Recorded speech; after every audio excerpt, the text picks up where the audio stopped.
بسم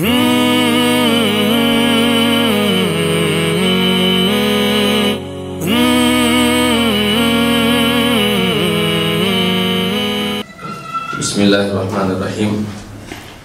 ان المسلمین والمسلمات والمؤمنین والمؤمنات والقانتین والقانتات والصادقین والصادقات والصابرین والصابرات والخاشعین والخاشعات والمتصدقین والمتصدقات والصائمین والصائمات والحافظین فروجهم والحافظات والذاکرین اللہ کثیرا والذاکرات اعد اللہ لهم مغفرتا واجرا عظیما۔ اور مسلمان عورتیں، مومن مرد اور مومن عورتیں، فرما بردار مرد اور فرما بردار عورتیں، سچے مرد اور سچی عورتیں، صبر کرنے والے مرد اور صبر کرنے والی عورتیں، عاجزی کرنے والے مرد اور عاجزی کرنے والی عورتیں، صدقہ کرنے والے مرد اور صدقہ کرنے والی عورتیں، روزے دار مرد اور روزے دار عورتیں، اپنی شرمگاہ کے محافظ مرد اور محافظ عورتیں، کثرت سے اللہ کا ذکر کرنے والے مرد اور ذکر کرنے والی عورتیں، ان کے لیے اللہ نے بڑی بخشش اور عظیم اجر تیار کر رکھا ہے۔ آپ نے دیکھ لیا ہوگا کہ آج کے ہمارے سبق میں صرف ایک ہی آیت ہے جس کی ہم نے تفسیر پڑھنی ہے، لیکن یہ آیت اپنے اندر کئی طرح کے مضامین سمیٹے ہوئے ہیں، تو ہم چاہیں گے انشاءاللہ کہ تفصیل کے ساتھ آپ کے سامنے یہ آیت اور اس کا ترجمہ اور اس کا مفہوم اور جو مختصر تفسیر ہم سے بن پاتی ہے ہم وہ کرنے کی کوشش کرتے ہیں۔ سب سے پہلے دیکھیے اللہ سبحانہ و تعالی نے ان کے لفظ کے ساتھ یہ آیت شروع کی ہے۔ اس کا مطلب ہے کہ اللہ تعالیٰ جو بات کرنے جا رہے ہیں وہ بہت ہی پختہ بات ہے۔ ان جو ہوتا ہے یہ کلمہ توکید ہوتا ہے، یعنی کسی بات میں زور پیدا کرنے کے لیے اس کو ذکر کیا جاتا ہے۔ تو ان المسلمین جب کہا تو اس کا مطلب ہے یقیناً، بلا شبہ، بے شک، مسلمان مرد اور مسلمان عورتیں۔ اچھا، یہ آیت ساری جو ہے نا، اس کی جو شان نزول ہے وہ حضرت ام سلمہ رضی اللہ تعالی عنہ کا ایک سوال ہے۔ حضرت ام سلمہ رضی اللہ تعالی عنہ بیان کرتی ہیں، ایک دن میں نے نبی کریم صلی اللہ علیہ وسلم سے عرض کی،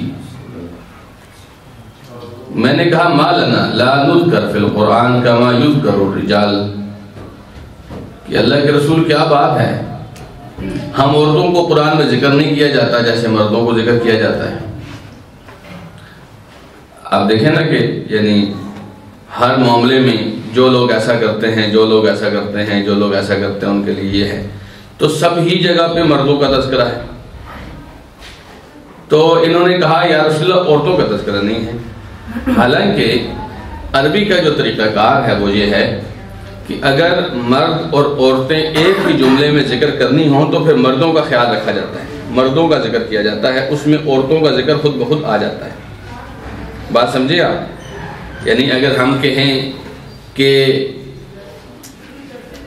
ایک بھائی نے اور ایک عورت نے، ایک بھائی اور عورت آئے، ٹھیک ہے، یا اردو میں اس بات کا اتنا خیال نہیں رکھا جاتا، اس لیے اتنی آپ کو مثالیں نہیں ملیں گی، لیکن عربی میں اس بات کا خیال رکھا جاتا ہے اگر ایک ہی بات میں مرد اور عورتیں دونوں شامل ہوں، جیسے کہا جاتا ہے المسلمون، اس سے مراد صرف مرد نہیں ہوتے، مسلمان عورتیں بھی ہوتی ہیں، مومنون، اس سے مراد مرد اور عورتیں دونوں ہوتی ہیں، تو ہمیشہ مردوں کو غالب تغلیب رجال کہا جاتا ہے، اس کو یہ کیا جاتا ہے۔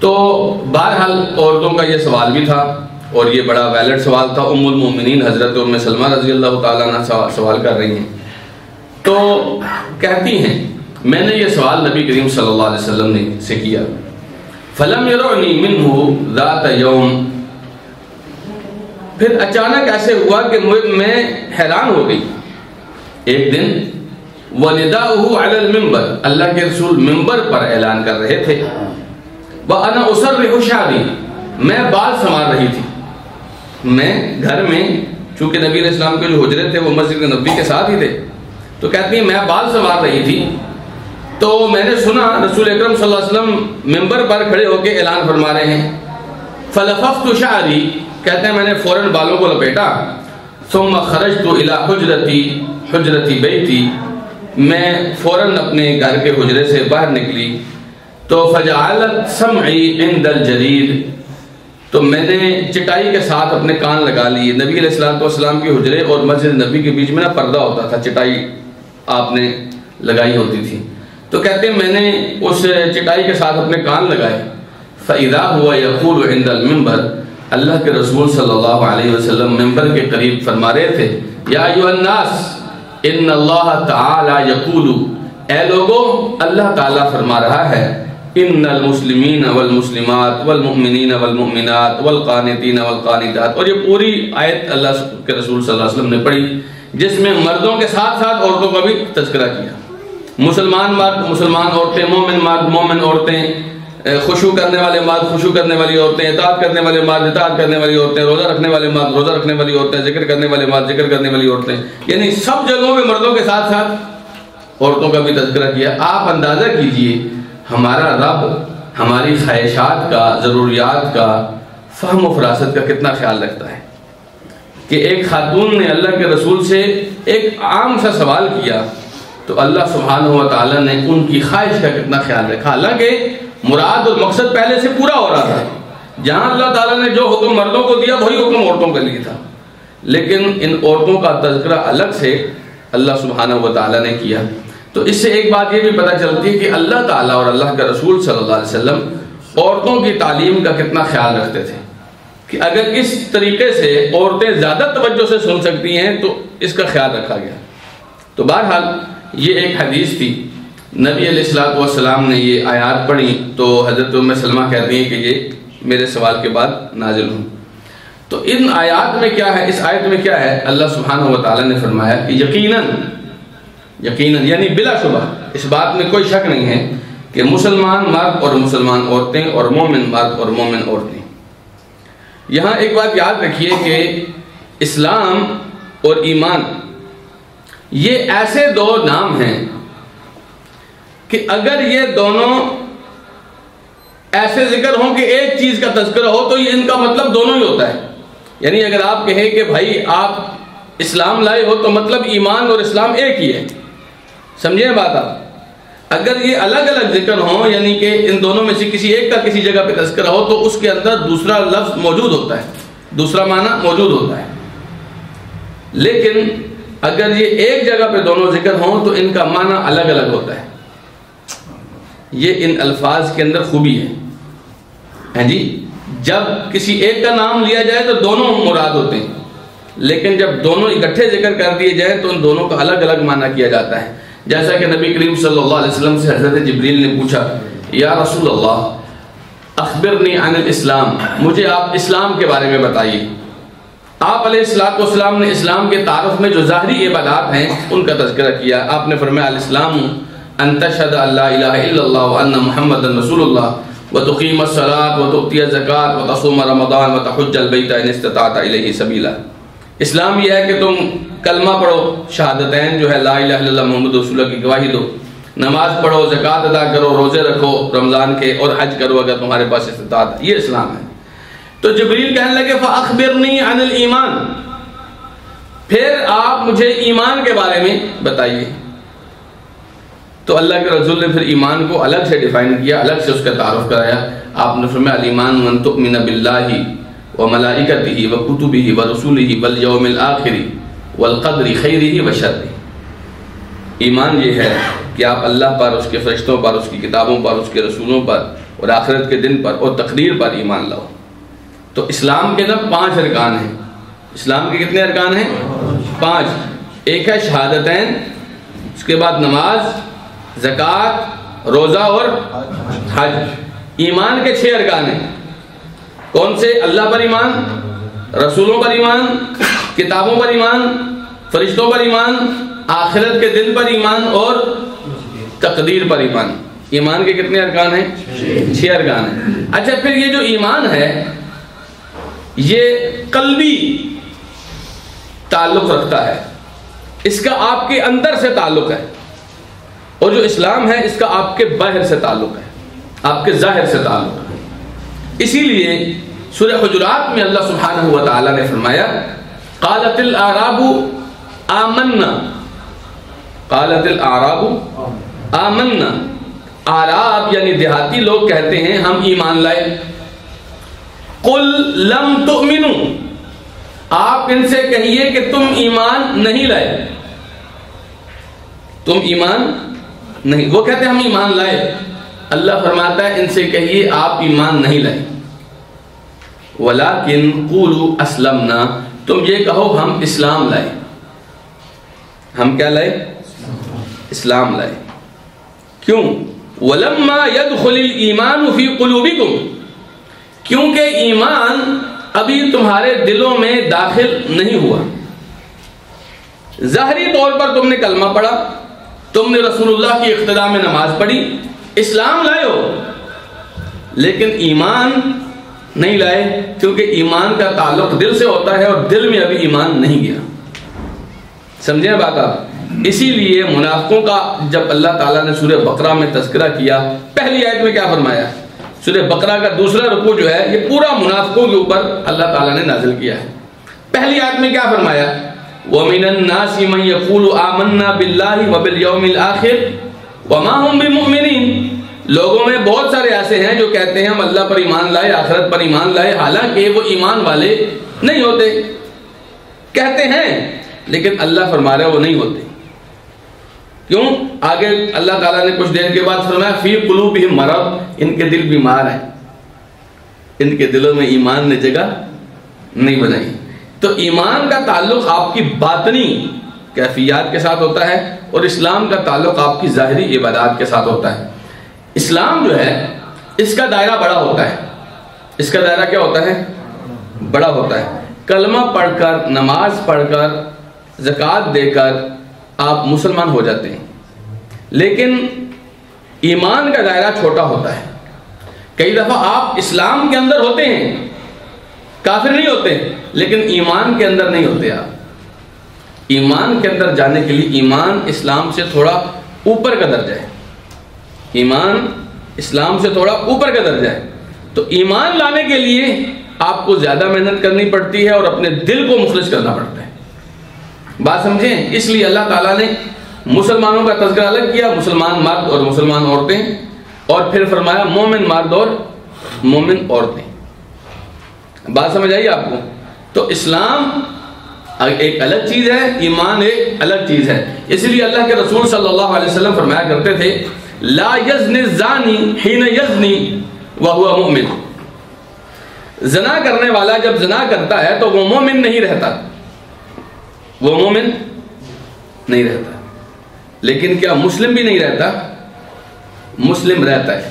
سمجھیں آپ؟ ایک آدمی جو زنا کرتا ہے وہ کافر نہیں ہوتا، لیکن مومن بھی نہیں ہوتا، وہ صرف مسلمان ہوتا ہے.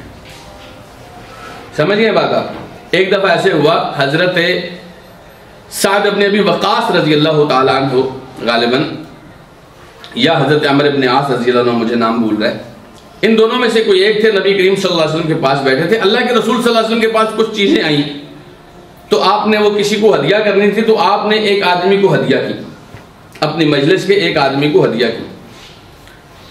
تو حضرت سعد بن ابی وقاص کہتے ہیں میں نے کہا یا رسول اللہ، یہ جو دوسرا آدمی بیٹھا ہے یہ مجھے اس سے زیادہ بہتر لگتا ہے، اور میں اللہ کی قسم اس کو مومن سمجھتا ہوں. کیا سمجھتا ہوں؟ مومن سمجھتا ہوں. آپ نے فرمایا مسلم سمجھتے ہو. کیا فرمایا؟ مسلم سمجھتے ہو. یعنی وہ جو انہوں نے فرمایا میں مومن سمجھتا ہوں، آپ نے ان کی اصلاح کرائی کہ مومن نہ کہو بلکہ کیا کہو؟ مسلم سمجھتا ہوں. تو اتنی اصلاح کر کے اللہ کے رسول چپ ہو گئے. حضرت سعد بن ابی وقاص کہتے ہیں کہ کچھ دیر کے بعد مجھے پھر اس بھائی کا خیال آیا، وہ بڑا اچھا نیک دیندار آدمی تھا اور اللہ کے رسول نے اس کو نہیں دیا، اور ایک آدمی جو اس سے تھوڑا سست تھا، ڈھیلا آدمی تھا، اس کو اللہ کے رسول نے دیا. تو کہتے ہیں پھر میں نے اللہ کے رسول سے سفارش کی یا رسول اللہ اس کو میں مومن سمجھتا ہوں، اس کو بھی دیجیے. آپ نے فرمایا مسلم سمجھتے ہو. جی یعنی مومن کا لفظ نہ کہو، مسلم کا لفظ کہو. حضرت سعد بن ابی وقاص کو بات صحیح سمجھ نہیں آئی. کہتے ہیں میں نے تیسری مرتبہ بھی کہا. تب اللہ کے رسول صلی اللہ علیہ وسلم نے تیسری مرتبہ بھی میری اصلاح کی. پھر آپ نے نہ دینے کی وجہ بیان کی. آپ نے فرمایا دیکھو کئی دفعہ مجھے پتا ہوتا ہے کہ ایک آدمی وہ پکا ایمان والا ہے تو میں اس کو نہیں دیتا.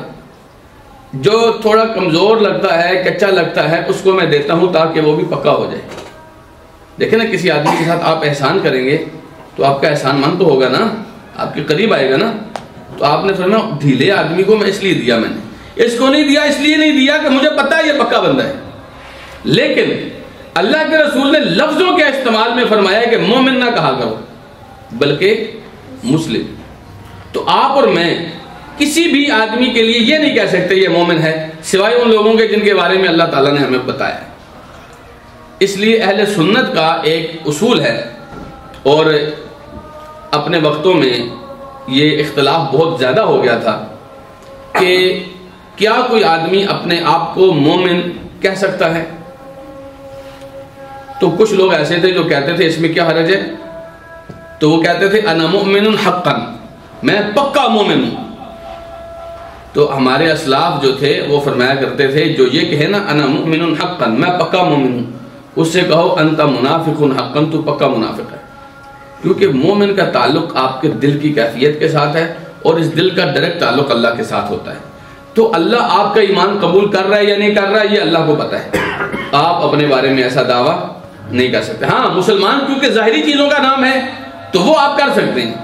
مسلمان ظاہری عبادات کا نام ہے, کلمہ پڑھ لینا, نماز پڑھ لینا, زکوٰۃ دے دینا, حج کر لینا, روزہ رکھ لینا, اس بندے کو آپ مسلمان کہہ سکتے ہیں لیکن مومن نہیں کہہ سکتے ہیں. یہ بات آپ نے یاد رکھنی ہے. یہ مسئلہ سمجھ آیا آپ کو کہ نہیں؟ وہ مشکل بات تو نہیں تھی. مختصراً یہ ہے کہ مومن ایک اعلیٰ درجہ ہے. ہر مومن مسلمان ضرور ہوتا ہے لیکن ہر مسلمان ضروری نہیں کہ وہ مومن بھی ہو. مومن ہونے کے لیے زیادہ محنت کرنی پڑتی ہے, اور مومن لوگوں کو اللہ نے جنت کی خوشخبری دی ہے. ان الذین آمنوا وعملوا الصالحات کانت لهم جنات الفردوس نزلا. مومن لوگوں کو جنت کی خوشخبری دی ہے, ضروری نہیں کہ مسلمان کے لیے بھی جنت ہو. کئی لوگ ایسے ہوتے ہیں جو ظاہری طور پر کلمہ پڑھتے ہیں لیکن حقیقت میں مومن نہیں ہوتے. آپ عبداللہ بن ابی کو دیکھیے نا, وہ کلمہ پڑھتا تھا, سارا کچھ کرتا تھا لیکن مومن نہیں تھا, منافق تھا. تو مومن ہونے کے لیے زیادہ محنت کرنی پڑتی ہے. بہرحال اللہ تعالیٰ نے فرمایا مسلمان مرد اور مسلمان عورتیں, اور مومن مرد اور مومن عورتیں.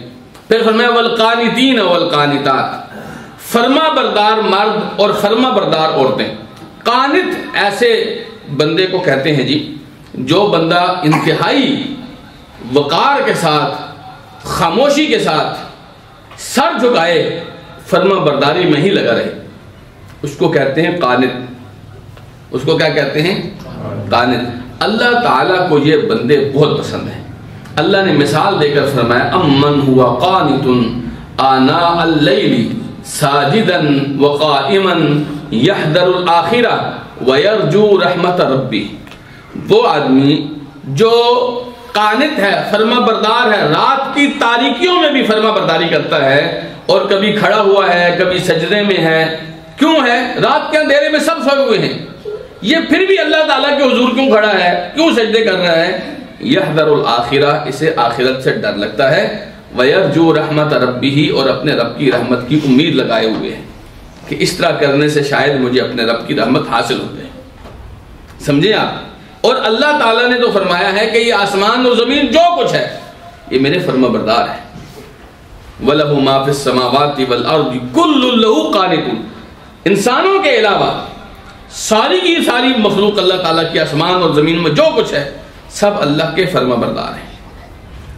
مریم علیہ السلام سے اللہ سبحانہ و تعالیٰ نے کیا فرمایا؟ یا مریم اقنتی لربکی, اے مریم اپنے رب کی فرما بردار بن جا, اپنے رب کی فرما بردار بن جا.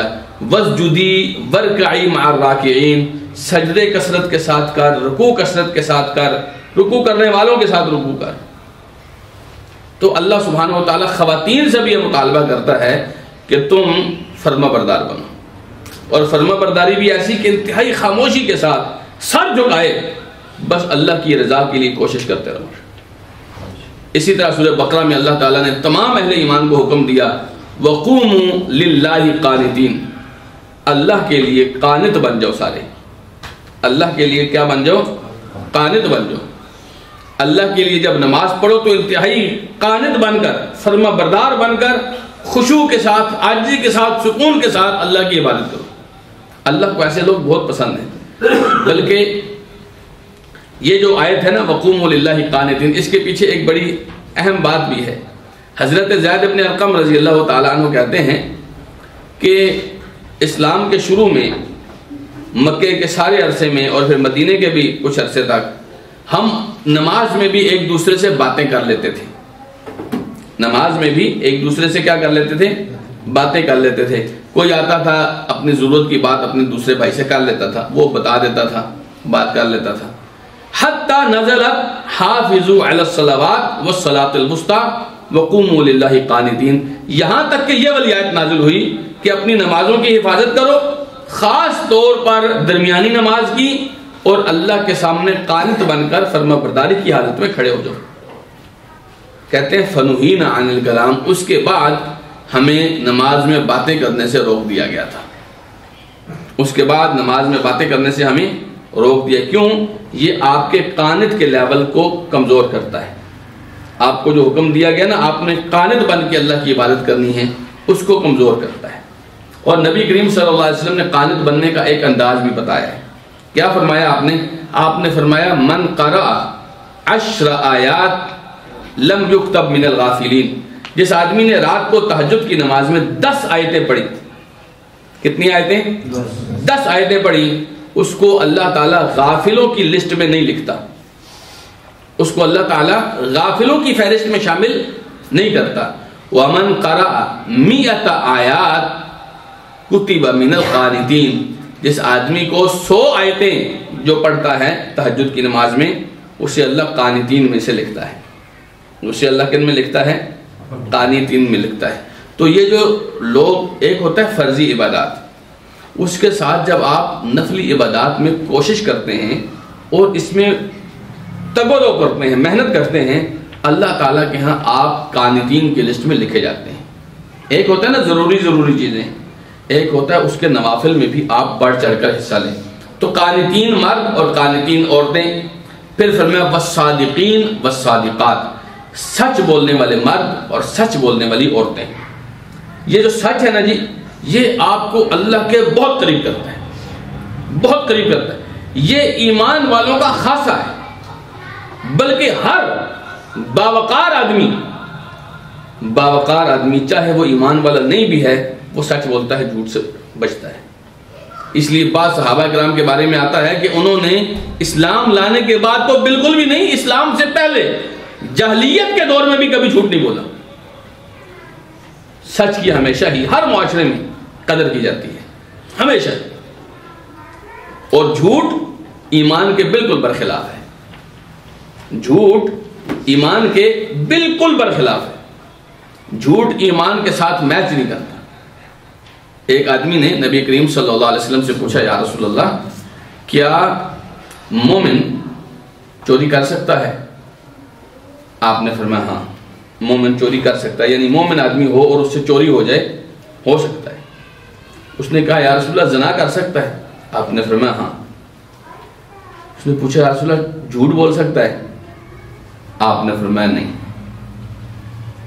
یعنی یہ جھوٹ جو ہے یہ چوری اور زنا سے بھی زیادہ ایک مومن کے لیے برا ہے۔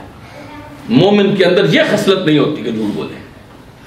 اور منافق، رسول اللہ صلی اللہ علیہ وسلم نے منافق کی جو 3 نشانیاں بتائیں، اس میں پہلی نشانی یہ بتائی اذا حدث کذب، جب بات کرتا ہے تو منافق جھوٹ بولتا ہے۔ اچھا، اللہ کے رسول صلی اللہ علیہ وسلم نے سچ اور جھوٹ کو ایک حدیث میں بڑی تفصیل سے بیان کیا۔ آپ نے فرمایا دیکھو علیکم بالصدق، تم ہمیشہ سچ کو تھام کے رکھا کرو، فإن الصدق یہدی الی البر، کیونکہ یہ جو سچ ہے نا یہ آپ کو نیکی کے راستے پر لگاتا ہے۔ وإن البر یہدی الی الجنہ، اور یہ جو نیکی ہے یہ آپ کو جنت کے راستے پر لگاتی ہے۔ تو اصل بنیاد کیا تھا؟ سچ۔ اور آپ نے فرمایا ایاکم والکذب، جھوٹ سے بچ کے رہنا، جھوٹ سے بچ کے رہنا۔ فإن الکذب یہدی الی الفجور، کیونکہ جھوٹ گناہوں کے راستے پر لگاتا ہے۔ وإن الفجور تہدی الی النار، اور گناہ جہنم کے اندر لے جاتے ہیں۔ جھوٹ سے بچ کر رہنا۔ اور پھر آپ نے فرمایا ولا یزال الرجل یصدق، آدمی اپنی عادت بناتا ہے نا سچ بولنے کی، تو پھر مسلسل سچ ہی بولتا رہتا ہے۔ اچھا، جس آدمی کی عادت ہوتی ہے نا جی سچ بولنا، وہ پھر سنی سنائی بات پہ اعتبار نہیں کرتا، وہ پھر سچ ہی کی تلاش میں رہتا ہے۔ اس لیے اللہ کے رسول صلی اللہ علیہ وسلم، آدمی جب مسلسل سچ بولتا رہتا ہے اور سچ کی تلاش میں رہتا ہے، حتی یکتب عند اللہ صدیقا، ایک ایسا بھی وقت آتا ہے جب اللہ کے کھاتے میں اس آدمی کو صدیق لکھ دیا جاتا ہے۔ پھر آپ نے فرمایا ولا یزال الرجل یکذب، دوسری طرف جو آدمی جھوٹا ہے وہ مسلسل جھوٹ بولتا رہتا ہے، مسلسل جھوٹ بولتا رہتا ہے، وَيَتَحَرَّ الْكَذِبَ، اور جھوٹ کے پیچھے لگا رہتا ہے، جھوٹ کی تلاش میں رہتا ہے، حَتَّى يُكْتَبَ عِنْدَ اللَّهِ كَذَّابًا، یہاں تک کہ یہ آدمی اللہ کے ہاں کذاب لکھ دیا جاتا ہے۔ تو دونوں کیٹیگریاں الگ الگ ہیں۔ ایک آدمی کو اللہ تعالیٰ اپنے کھاتے میں لکھتا ہے یہ صدیق ہے، سبحان اللہ، اور ایک آدمی کو اللہ تعالیٰ اپنے کھاتے میں لکھتا ہے کذاب ہے۔ اور آپ کو پتہ ہے قرآن مجید میں اللہ تعالیٰ نے نبیوں کے ساتھ جس درجے کا ذکر کیا وہ صدیقین ہیں۔ فرمایا فَأُولَئِكَ مَعَ الَّذِينَ أَنْعَمَ اللَّهُ عَلَيْهِمْ مِنَ النَّبِيِّينَ وَالصِّدِّيقِينَ وَالشُّهَدَاءِ وَالصَّالِحِينَ، کہ جو اللہ اس کے رسول کی اطاعت کرتے ہیں یہ ان لوگوں کے ساتھ ہوں گے جن پر اللہ نے انعام کیا ہے۔ اب انعام کن کے اوپر کیا ہے؟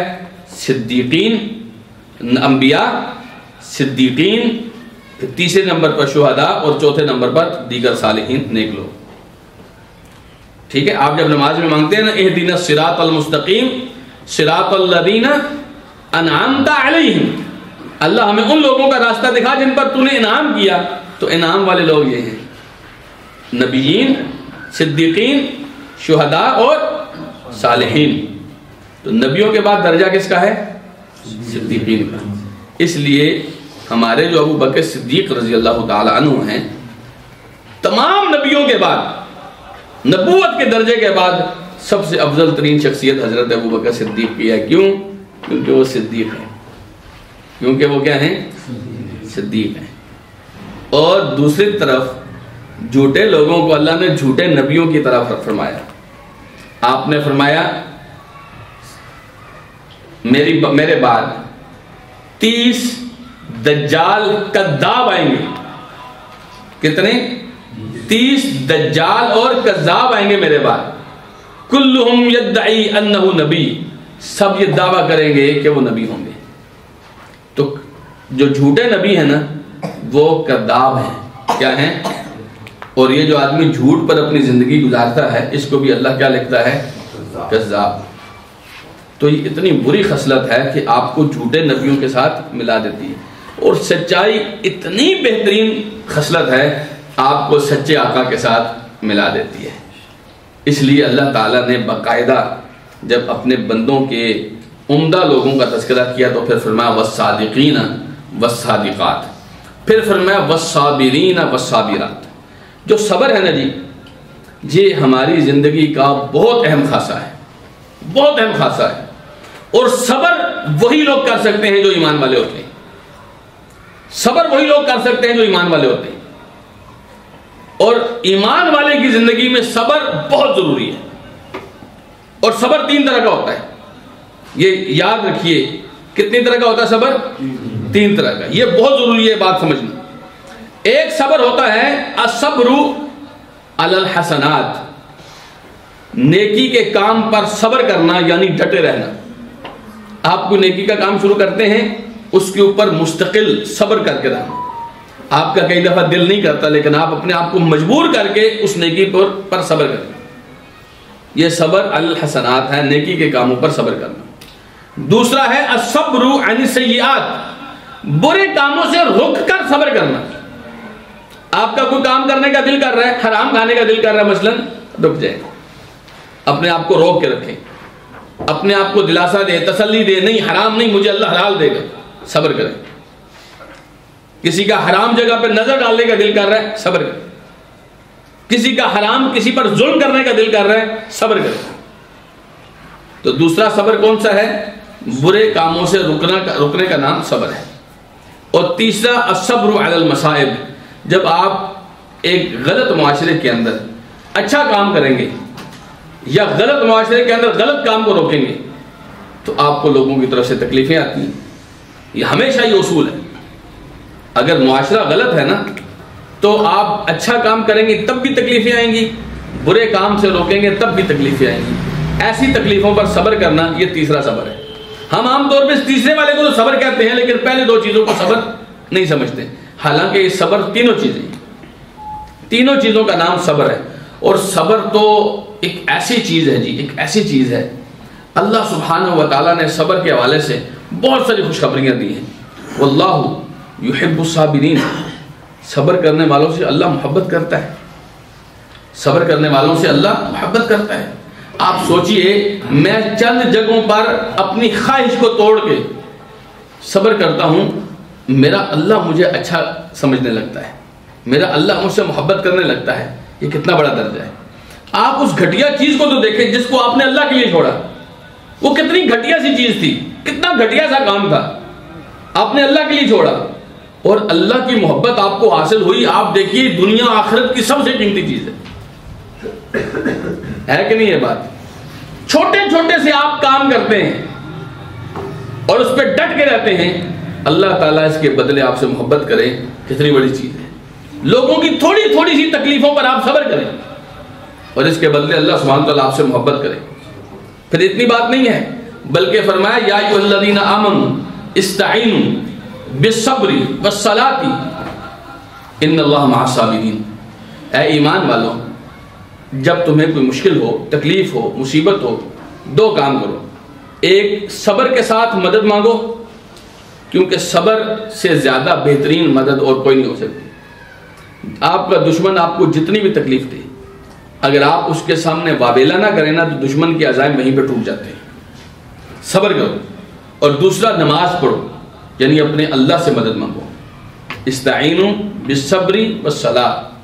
فرمایا ان اللہ مع الصابرین. یاد رکھنا اللہ صبر کرنے والوں کے ساتھ ہے. جب آپ کو کوئی مصیبت آتی ہے، تکلیف آتی ہے، مشکل آتی ہے اور آپ صبر کرتے ہیں نا تو ایسا نہیں آپ اکیلے ہیں بلکہ اللہ آپ کے ساتھ ہے. اور جب آپ لوگوں کو بیان کرنا شروع کر دیتے ہیں، شکوے شکایتیں شروع کر دیتے ہیں، پھر اللہ آپ کے ساتھ نہیں ہوتا. اچھا غم پھر بھی آپ پہ دور نہیں ہو سکتا جب تک اللہ نہیں کرے گا. ایسا تو کوئی نہیں ہے نا جو غم دور کر سکے. غموں کو دور کرنے والا کون ہے؟ مشکل کشا کون ہے؟ حاجت روا کون ہے؟ مصیبتیں ٹالنے والا کون ہے؟ اور جب اللہ ہی مصیبت ٹالتا ہے تو واویلا کرنے کی کیا ضرورت ہے؟ آپ اگر صبر کریں نا تو ان اللہ مع الصابرین. اللہ صبر کرنے والوں کے ساتھ. اور اگر آپ کے ساتھ اللہ ہو تو دنیا آپ کا کیا بگاڑ سکتی ہے؟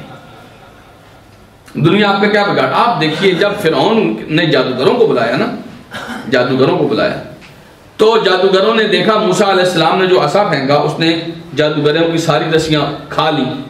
جادوگروں کو پتہ چل گیا یہ جادو نہیں ہے، یہ حق ہے. وہ اسلام لے آئے. وہ کیا کیا انہوں نے؟ فرعون کہنے لگا میں تمہارے ہاتھ پاؤں کاٹ دوں گا، تمہیں درختوں کے اوپر لٹکا دوں گا، تمہیں قتل کر دوں گا. جادوگر پتہ کیا کہنے لگے؟ فقد ما انت قاد. فرعون تو جو کر سکتا ہے کر لے. انما تقضی هذه الحیات الدنیا.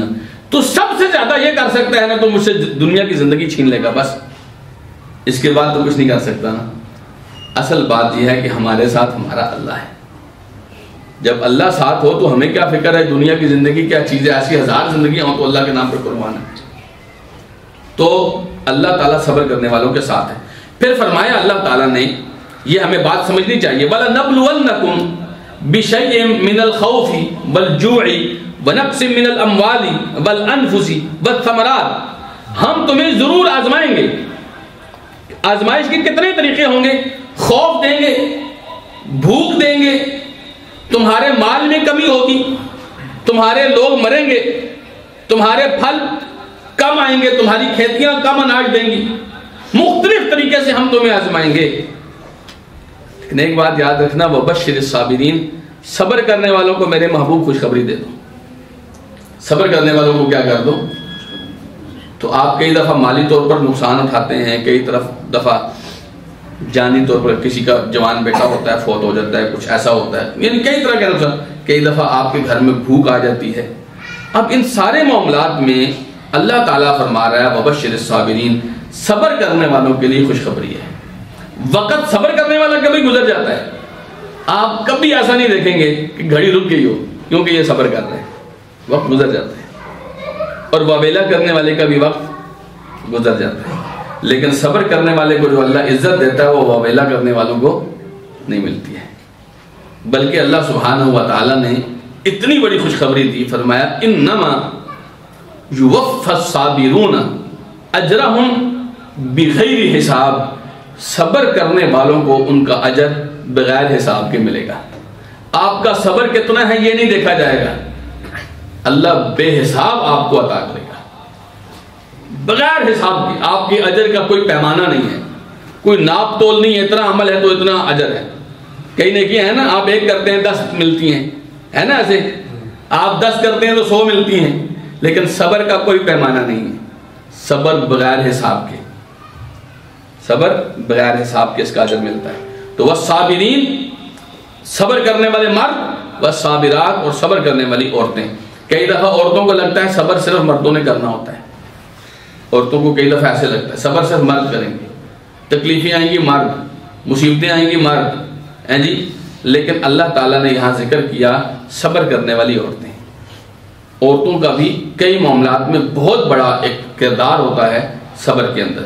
پھر فرمایا والخاشعین والخاشعات، خاشع کہتے ہیں عاجزی سے سر جھکائے ہوئے آدمی کو. تو خشوع کرنے والے مرد اور خشوع کرنے والی عورتیں. یہ خشوع جی اس سکون کو، اس اطمینان کو، اس وقار کو، اس عاجزی کو کہتے ہیں جو آپ اپنے اللہ کے سامنے اختیار کرتے ہیں، جو آپ اپنے اللہ کے سامنے اختیار کرتے ہیں. کیونکہ اس خشوع کے پیچھے جو ہوتا ہے وہ خوف ہوتا ہے. کیا ہوتا ہے اس خشوع کے پیچھے؟ ایک نظریہ ہوتا ہے خوف کا، اللہ کی مراقبت کا، کہ میرا اللہ مجھے دیکھ رہا ہے. تب آپ اللہ کے سامنے جو حالت اختیار کرتے ہیں نا وہ خشوع کی. آپ بس اتنا سمجھیں کہ میں یا آپ اور ہم میں سے ہر کسی کے بارے میں اللہ تعالیٰ نے فرمایا کہ ہر کسی نے اللہ تعالیٰ کے پاس اکیلے اکیلے آنا ہے، ہر کسی نے آنا ہے. اب آپ سوچیں کہ میں اپنے اللہ کے پاس کھڑا ہوں یا کھڑی ہوں، ہے جی، میں اپنے اللہ کے پاس اللہ کے سامنے کھڑی ہوں یا کھڑا ہوں اکیلے، اس وقت میری کیا کیفیت ہوگی؟ بس جو کیفیت آپ کی اس وقت ہوگی اس کو کہتے ہیں خشوع. اس کو کیا کہتے ہیں؟ خشوع. اللہ کے رسول نے کیا سکھایا؟ آپ نے فرمایا الاحسان ان تعبد اللہ کأنک تراہ. احسان یہ ہے کہ تم اللہ کی ایسے عبادت کرو جیسے اللہ کو اپنے سامنے دیکھ رہے ہو. اس لیول پر جب آپ عبادت کریں گے تو آپ کی عبادت کی لذت ہی کچھ اور ہوگی، اس عبادت کا انداز ہی کچھ اور ہوگی. اور آپ نے فرمایا فَإِن لَمْ تَكُنْ تَرَاهُ فَإِنَّهُ يَرَاكَ. اگر اس لیول کا خشوع پیدا نہیں ہوتا تو یہ تو آپ کے ذہن میں ہونا چاہیے کہ وہ آپ کو دیکھ رہا ہے. ٹھیک ہے، پہلا کیا ہے کہ آپ اللہ کو دیکھ رہے ہیں. اس وقت آپ کی جو قلبی کیفیت ہوگی، آپ کی نظروں کی جو کیفیت ہوگی، آپ کے ادب کی جو کیفیت ہوگی، یہ سب سے اعلیٰ ہے. اور اگر یہ کیفیت پیدا نہیں ہوتی تو یہ ہونی چاہیے کہ وہ آپ کو دیکھ رہا ہے. جب آپ کو پتہ ہے نا کہ آپ کے اللہ نے آپ پر نظر رکھی ہوئی ہے، پھر آپ کیسی عبادت کریں گے؟ اس کو کہتے ہیں خشوع. قرآن میں کیا آتا ہے؟ قد افلح المؤمنون الذین فی صلاتہم خاشعون. وہ مومن کامیاب ہیں جو اپنی نمازوں میں خشوع اختیار کرتے ہیں، خاشع ہوتے ہیں. جو اپنی نمازوں میں خاشع ہوتے ہیں وہ مومن کامیاب ہیں. اور بہت ساری آیتیں یہ بتاتی ہیں جو لوگ یہاں پر خشوع کے ساتھ عبادت نہیں کرتے وہ قیامت کے دن شرم کے ساتھ اپنا سر جھکائے ہوں گے. خاشعۃ ابصارہم ترہقہم ذلہ. فرمایا اس دن نظریں وہ جھکی جھکی ہوں گی اور ذلت چہرے پر چھائی ہوگی. نظریں جھکی ہوں گی اور ذلت چہرے پر چھائی ہوگی. کیوں؟ وہاں پر جب وہ دیکھیں گے نمازی لوگ اللہ کو سجدہ کر رہے ہیں اور مجھے اللہ سجدہ قبول ہی نہیں کر رہا، مجھے اللہ سجدے کی توفیق ہی نہیں دے رہا، تو اس وقت جو ذلت انسان کے چہرے پر پڑے گی وہ اس وقت کا خشوع ہے۔ تو اللہ تعالیٰ نے اس کے بدلے یہاں پر کامیابی کی ضمانت دی ہے، اگر تم خشوع کے ساتھ نمازیں پڑھو گے تو تم کامیاب ہو جاؤ گے۔ پھر ایک اور درجہ ہے متصدقین، صدقہ کرنے والے لوگ۔ یہ بھی بہت پیارا ایک معاملہ ہے۔ جب آپ اپنے ہاتھوں سے، اپنے مال سے، اپنی کوشش سے کمایا ہوا مال صرف اس لیے کسی غریب کو، کسی مسکین کو، کسی جہاد کے بارگاہ میں، کسی معاملے میں، کسی مسجد میں، مدرسے میں دیتے ہیں، صرف اس لیے کہ میرا اللہ مجھ سے راضی ہو جائے، تو یہ اللہ تعالیٰ کے ہاں یہ ایک بہت بڑا درجہ ہے متصدقین کا۔ حالانکہ آپ کا مال اپنا ہے، کمایا آپ نے ہے، کسی سے چھینا نہیں ہے، کچھ بھی نہیں ہے، لیکن اللہ کہتا ہے میرے بندوں کو دو، یہ غریب ہیں ان کو دو، مسکین ہیں ان کو دو۔ تو یہ ایک بہت بڑا درجہ ہے متصدقین کا۔ نبی کریم صلی اللہ علیہ وسلم نے فرمایا صدقہ کرنے والا وہ آدمی جو انتہائی چھپا کر صدقہ کرتا ہے، اور چھپانے کا انداز آپ نے فرمایا کہ حتی لا تعلم شمالہ ما تنفق یمینہ، اس کے بائیں ہاتھ کو نہیں پتا چلتا دائیں ہاتھ سے اس نے کیا دیا ہے، اتنا چھپا کے کرتا ہے، یعنی اس کے اپنے قریبی لوگوں کو بھی نہیں پتا ہوتا اس نے کیا صدقہ کیا ہے۔ اس آدمی کو قیامت کے دن اللہ تعالیٰ اپنا سایہ نصیب کرے گا، اپنا سایہ۔ اللہ کے عرش کا سایہ ہوگا جی جب سورج سوا نیزے پر ہوگا، بہت قریب 1 میل کے فاصلے پر سورج ہوگا، اور لوگ اپنے اپنے پسینے میں ڈوبے ہوں گے، تب ان 7 لوگوں کو اللہ خاص اپنے سائے میں جگہ دے گا، ان کے لیے اللہ سائے کا بندوبست کرے گا۔ یہ وہ انتہائی VVIPs ہوں گے جو اللہ کے بہت خاص ہوں گے، ان میں سے ایک صدقہ کرنے والا آدمی۔ اور نبی کریم صلی اللہ علیہ وسلم نے فرمایا الصدقۃ تطفئ الخطیئہ کما یطفئ النار الحطب، صدقہ خطاؤں کو ایسے جلا کر راکھ کر دیتا ہے جیسے آگ لکڑیوں کو نہیں جلا کے کوئلہ بنا دیتی، صدقہ ایسے آپ کی خطاؤں اور غلطیوں کو معاف کرا دیتا ہے۔ پھر والحافظین والصائمین والصائمات، روزہ رکھنے والے مرد اور روزہ رکھنے والی عورتیں۔ روزہ تو ہم سب رکھتے ہیں نا جی، اللہ کے رسول صلی اللہ علیہ وسلم فرمایا کرتے تھے کہ جو آدمی ایک دن اللہ کے لیے روزہ رکھتا ہے، اللہ کے راستے میں ایک دن کا روزہ رکھتا ہے، اللہ تعالیٰ اسے جہنم سے 70 سال دور کر دیتا ہے۔ یعنی اس کو جہنم سے اللہ اتنا دور کر دیتا ہے کہ یہ اگر 70 سال بھی چلتا رہے گا تو جہنم نہیں آئے گی۔ ایک روزے کی وجہ سے اللہ جہنم سے اس کو اتنا دور کرتا ہے۔ لیکن روزہ ہونا کیوں چاہیے؟ فی سبیل اللہ، اللہ کے لیے، کیونکہ یہ روزہ آپ کی خواہشات اور شہوات، خاص طور پر جو جنسی شہوتیں ہوتی ہیں، اس کی سب سے بڑی جو توڑ ہے اس کا وہ یہ روزہ ہے۔ اس لیے نبی کریم صلی اللہ علیہ وسلم خاص طور پہ نوجوانوں کو فرمایا کرتے تھے یا معشر الشباب من استطاع منکم الباءۃ فلیتزوج، اے جوانوں جو تم میں سے شادی کر سکتا ہے وہ شادی کرے، جو شادی نہیں کر سکتا فلیصم فعلیہ بالصوم فإنہ لہ وجاء، وہ روزے رکھے کیونکہ روزے اس کی شہوتوں کو کنٹرول کریں گے۔ روزے کی حالت میں انسان ان شہوتوں سے بہت دور رہتا ہے۔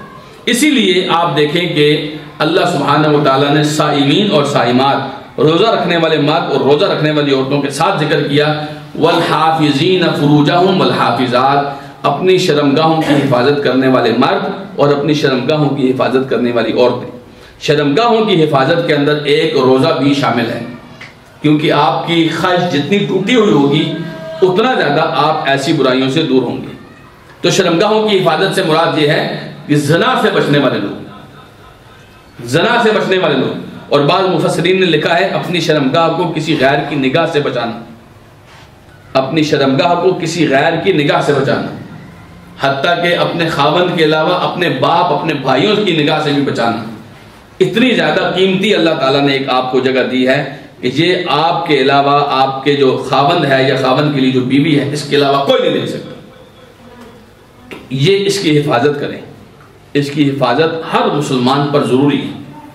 اور اللہ سبحانہ و تعالیٰ نے فرمایا جو لوگ اپنی شرمگاہوں کی حفاظت کرتے ہیں سوائے ان جگہوں کے جہاں اللہ نے حلال کیا ہے، مثلا بیوی یا بیوی کے لیے خاوند اللہ نے حلال کیا ہے، یا اس زمانے میں جو لونڈی کا ایک نظام ہوتا تھا وہاں پر آپ اپنی شرمگاہ کو استعمال کر سکتے ہیں، اس کے علاوہ نہیں۔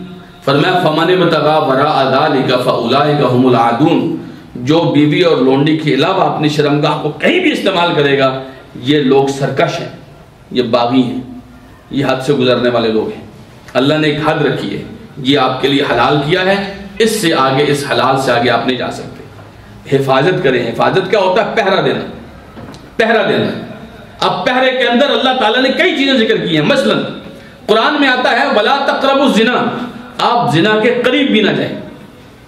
زنا کے قریب، ایک یہ ہے آپ زنا نہ کریں، ایک ہے زنا کے قریب بھی نہ جائیں، اور زنا کے قریب جانے والے تمام معاملات سے اللہ اس کے رسول نے روک دیا ہے۔ مثلا اللہ اس کے رسول نے منع کیا ہے مرد اور عورت اکیلے کہیں بھی نہیں ہوں گے، نامحرم مرد اور نامحرم عورت اکیلے کہیں بھی نہیں ہوں گے۔ فرمایا جہاں یہ اکیلے ہوں گے ان میں تیسرا شیطان ہوگا۔ اللہ اس کے رسول صلی اللہ علیہ وسلم نے منع کر دیا ہے مرد عورت کو چھو نہیں سکتا، عورت مرد کو چھو نہیں سکتی جو نامحرم ہے۔ اللہ اس کے رسول نے منع کر دیا ہے مرد عورت کو دیکھ نہیں سکتا، عورت مرد کو دیکھ نہیں سکتی۔ اللہ اس کے رسول نے منع کر دیا ہے کان، آپ کے کان ایسی فحاشی والی گفتگو، گانا بجانا، موسیقی، آوازیں نہیں سن سکتے جو آپ کو زنا کی طرف لے کے جاتے ہیں۔ آپ اپنی زبان سے ایسی گفتگو نہیں کر سکتے جو آپ کو زنا کی طرف لے کے جاتے ہیں۔ جتنے راستے تھے سب پہ تالے لگا دیے تاکہ میرے بندے اپنی شرمگاہ کی حفاظت کریں۔ تو جب آپ ایک ایک تالا کر کے کھولتے ہیں نا، کئی دفعہ لوگ سمجھتے ہیں وہ دیکھنے سے کیا حرج ہوتا ہے، حالانکہ اللہ کے رسول نے فرمایا آنکھیں بھی زنا کرتی ہیں، اور آنکھوں کا زنا یہ ہوتا ہے دیکھنا، کان بھی زنا کرتے ہیں اور کانوں کا زنا ہوتا ہے سننا، ہاتھ بھی زنا کرتے ہیں، ہاتھوں کا زنا ہوتا ہے پکڑنا، پاؤں بھی زنا کرتے ہیں، ان کا زنا ہوتا ہے چل کے جانا۔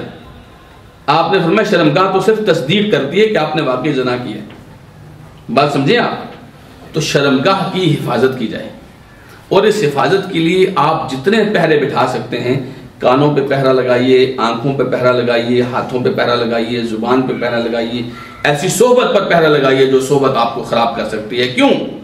ایسی گندی صحبت کا آپ نے کیا کرنا ہے جو آپ کو آپ کے رب سے ناراض کروا دے، آپ کے اور آپ کے رب کے درمیان کے تعلق کو توڑوا دے۔ ایک مسلمان کے لیے سب سے قیمتی اثاثہ تو اس کا رب ہوتا ہے نا جی۔ اور اللہ کے رسول نے فرمایا، جیسے میں نے پہلے حدیث بیان کی، جب آدمی زنا کرتا ہے تو وہ مومن نہیں رہتا۔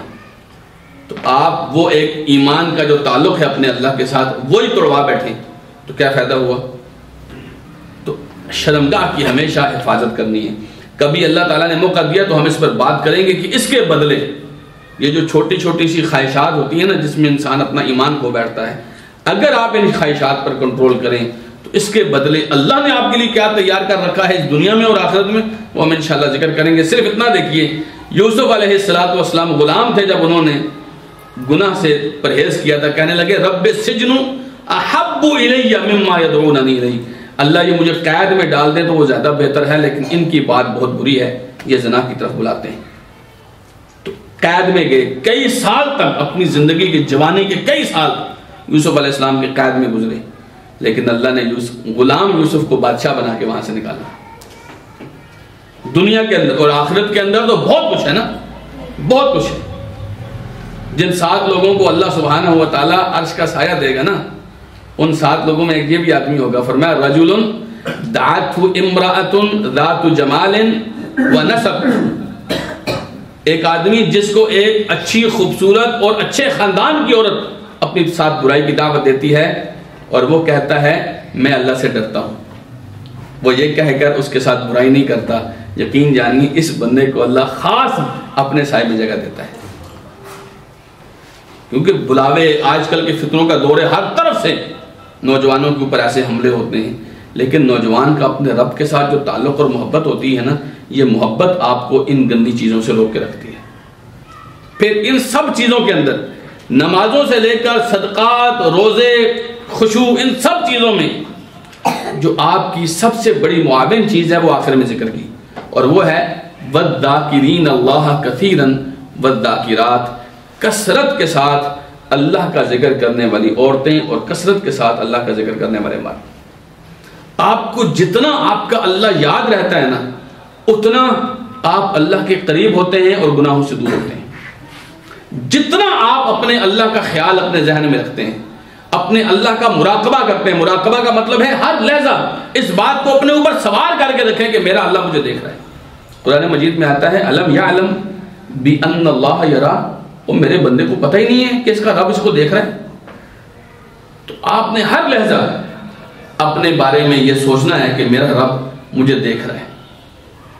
آپ یقین کیجیے ایک حدیث میں کیا آتا ہے، جن 7 لوگوں کو اللہ عرش کا سایہ نصیب کرے گا اس میں یہ بھی ہے۔ کیسے؟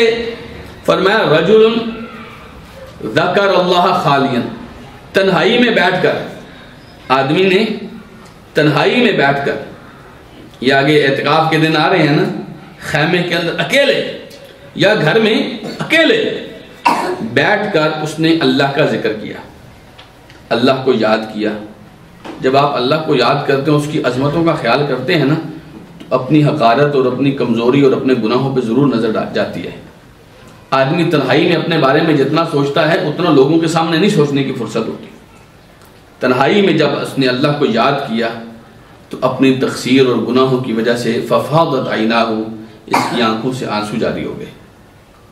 یہ جو ذکر ہے نا جی، اس کی کوئی اور مثال نہیں ہے۔ اس آدمی کو یہ آنسو قیامت کے دن سورج کی تپش سے، قیامت کی گھبراہٹ سے بچا کر اللہ کے عرش کے سائے کی طرح جگہ دلوائیں گے۔ اس آدمی کے یہ آنسو جو تنہائی میں بیٹھ کر اس نے اپنے اللہ کو یاد کیا۔ تو کبھی کبھی تنہائی میں اپنے اللہ کو ضرور یاد کیا کریں، خاص طور پہ رمضان ہے اور خاص طور پہ بھی آخری عشرہ بھی آنے لگا ہے۔ اکیلے بیٹھ جائیں، اپنے بارے میں سوچیں۔ آپ کی ایک زندگی گزری ہے نا، 20 30 40 سال 50 60 سال جتنی بھی کسی کی گزری ہے، اس زندگی میں تو سوچے تو صحیح میرے رب کی عظمت اور جلال اور شان کیا ہے، اور میں نے اپنی زندگی میں اپنے رب کو ناراض کرنے کے لیے کیا کچھ کیا ہے۔ پھر یقین جانیے اگر ایک آدمی کے، ایک مرد کے، ایک عورت کی آنکھوں سے آنسو جاری ہو جاتے ہیں، اس سے قیمتی اور کوئی چیز نہیں ہے۔ آپ سمجھے آپ کا رمضان کام پہ لگ گیا، آپ کے رمضان سے کچھ فائدہ حاصل ہو گیا۔ تو والذاکرین اللہ کثیرا والذاکرات، کثرت کے ساتھ اپنے اللہ کو یاد کریں۔ ایک حدیث میں آتا ہے نبی کریم صلی اللہ علیہ وسلم نے فرمایا، آپ نے ایک جمدان پہاڑ تھا مکے کے اندر، اس کے اوپر چڑھے، آپ نے فرمایا کہ ہذا جمدان سیرو، فرمایا یہ جمدان ہے، چلتے رہو اس جمدان کے اوپر۔ آپ نے فرمایا سبق المفردون، مفرد لوگ سبقت لے کے سب سے آگے نکل گئے۔ مفرد کا مطلب ہوتا ہے اکیلے اپنا کام کرنے والا آدمی۔ فرمایا یہ سب سے آگے نکل گئے۔ صحابہ کہنے لگے ومل مفردون، یا رسول اللہ یہ مفرد کون ہے؟ آپ نے فرمایا الذاکرون اللہ کثیرا والذاکرات، کثرت سے اللہ کو یاد کرنے والے مرد اور عورتیں۔ ہوتا پتہ کیا ہے، جب آپ ہمیشہ اپنے سر کے اوپر، اپنے دماغ میں، اپنے دل میں یہ بات بٹھائیں گے نا کہ آپ کو اللہ آپ کو دیکھ رہا ہے، تو لوگوں سے عام طور پر آپ لاپرواہی رہیں گے، لوگوں سے بے نیاز رہیں گے۔ لوگ آپ کو فائدہ دیتے ہیں تب بھی آپ کی نیکیوں پہ کوئی اثر نہیں پڑتا، لوگ آپ کو نقصان دیتے ہیں تب بھی آپ کی نیکیوں پہ کوئی اثر نہیں پڑتا، کیونکہ لوگوں کے لیے تو کر ہی نہیں دے۔ جب آپ لوگوں کے لیے کر رہے ہوتے ہیں نا، تو جہاں آپ کی تعریف نہیں ہو رہی ہوتی وہاں پہ آپ کا عمل بھی کوئی نہیں ہوتا، کیونکہ لوگوں کے لیے جو کرنے ہیں تو لوگوں کو سمجھ نہیں آ رہی، لوگوں کو پتہ ہی نہیں چلتا تو میں کروں کیوں۔ جب آپ اللہ کے لیے کرتے ہیں نا، پھر آپ کو لوگوں کی کوئی پرواہ نہیں ہوتی، تو آپ اکیلے رہ کر کرتے ہیں، اور ذکر کے ساتھ آپ جتنا زیادہ اللہ کے قریب ہو سکتے ہیں اور لوگوں سے بے نیاز ہو سکتے ہیں، اس سے زیادہ اور کوئی چیز نہیں ہے۔ تو سب سے آگے نکل جانے والے کون سے لوگ ہیں؟ جو کثرت کے ساتھ اللہ کا ذکر کرنے والے مرد ہیں اور کثرت کے ساتھ اللہ کا ذکر کرنے والی عورتیں ہیں۔ ان کے بارے میں بعد میں اللہ تعالیٰ نے فرمایا اعد اللہ لہم مغفرہ، ان کے لیے اللہ نے بخشش تیار کر کے رکھی ہے، بخشش مغفرت ان کے لیے تیار کر کے رکھی ہے، وَأَجْرًا عَظِيمًا، اور بہت بڑا اجر اللہ نے تیار کر رکھا ہے۔ آپ کبھی اس بات پہ سوچیں کہ بخشش کیا چیز، بس اتنا سمجھیں، اللہ کے رسول فرمایا کرتے تھے صلی اللہ علیہ وسلم، انی لأستغفر اللہ فی یوم اکثر من 70 مرہ، میں ہر روز 70 سے زیادہ مرتبہ اللہ سے بخشش مانگتا ہوں۔ اللہ کے رسول صلی اللہ علیہ وسلم ہر روز 70 سے زیادہ مرتبہ اپنے اللہ سے بخشش مانگتے ہیں، تو کتنی قیمتی چیز ہوگی یہ بخشش، یہ مغفرت۔ فرمایا ان کے لیے اللہ تعالیٰ نے مغفرت تیار کر کے رکھی ہے، اور ایک حدیث میں ایک قرآن میں پتہ کیا آتا ہے؟ واللہ یدعو الی الجنت والمغفرۃ باذنہ، اللہ آپ کو جنت اور مغفرت کی طرف پکارتا ہے، اللہ بلاتا ہے آؤ جنت کی طرف، آؤ مغفرت کی طرف۔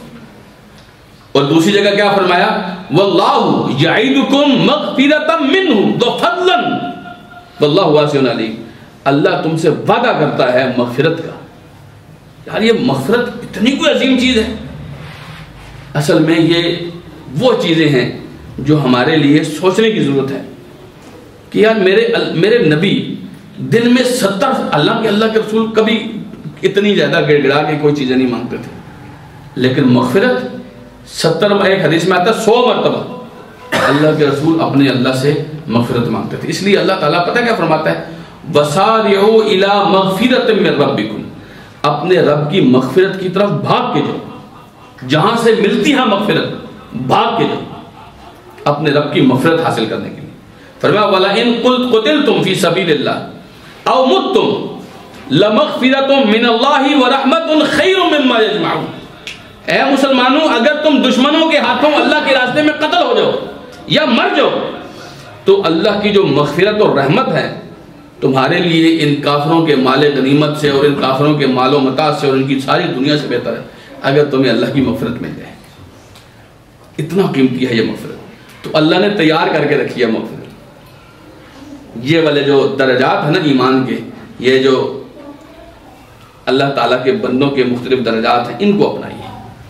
پھر اللہ نے فرمایا وَأَجْرًا عَظِيمًا، اور بہت بڑا اجر تیار کر رکھے۔ آپ صرف اتنا سوچئے کہ اللہ ویسے بھی کہہ دے اجر جی تو وہ کتنا بڑا ہوگا جو اللہ جو دے رہا بدلہ، تو سوچئے کہ جب اللہ خود کہہ رہا ہے کہ میں نے بہت بڑا اجر دینا ہے تو وہ کتنا بڑا ہوگا، عظیم اللہ جسے کہہ رہا ہے وہ اجر کتنا بڑا ہوگا۔